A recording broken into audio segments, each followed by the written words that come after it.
Un convegno per andare al cuore del problema, ovvero quello della mobilità sostenibile delle infrastrutture, delle quali il Veneto ne ha bisogno sempre di più. A Conegliano il vicepresidente della provincia di Treviso, Floriano Zambon, ha fatto il punto della situazione, un incontro fatto sull'affrontare i temi relativi alla mobilità legata al ferro e quindi alle ferrovie e quindi il sistema metropolitano di superficie e a quella che è la possibilità di relazionare il territorio attraverso una viabilità che sia effettivamente capace di rispondere alle esigenze. L'emergenza alluvione di questi giorni ha fatto ripensare alle problematiche legate alle infrastrutture. Bisogna avere la capacità di far evolvere l'intero sistema, l'intera rete della mobilità. Ma il Veneto, cuore e motore dell'economia nazionale, che ha bisogno di strade e sistemi di comunicazione, chiede abbastanza all'Europa?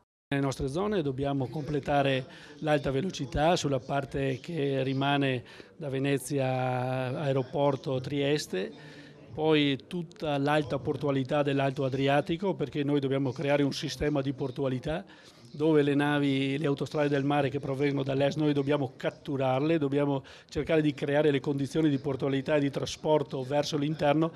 Pronti gli interventi e la creazione di un fondo straordinario europeo per le emergenze ambientali. L'alluvione in Veneto, 3 volte tanto quella del 66, ha dato il via in questi giorni a una revisione del sistema della viabilità a nord-est in modo sostenibile. E il Veneto è un caso particolare perché si concentrano grandi attività, una grande massa di persone e dei territori che sono anche complessati da una serie di passaggi importanti sia a livello di mobilità sia a livello ambientale. Ci sono dei fiumi importanti, alcuni hanno tenuto, alcuni altri purtroppo hanno mollato.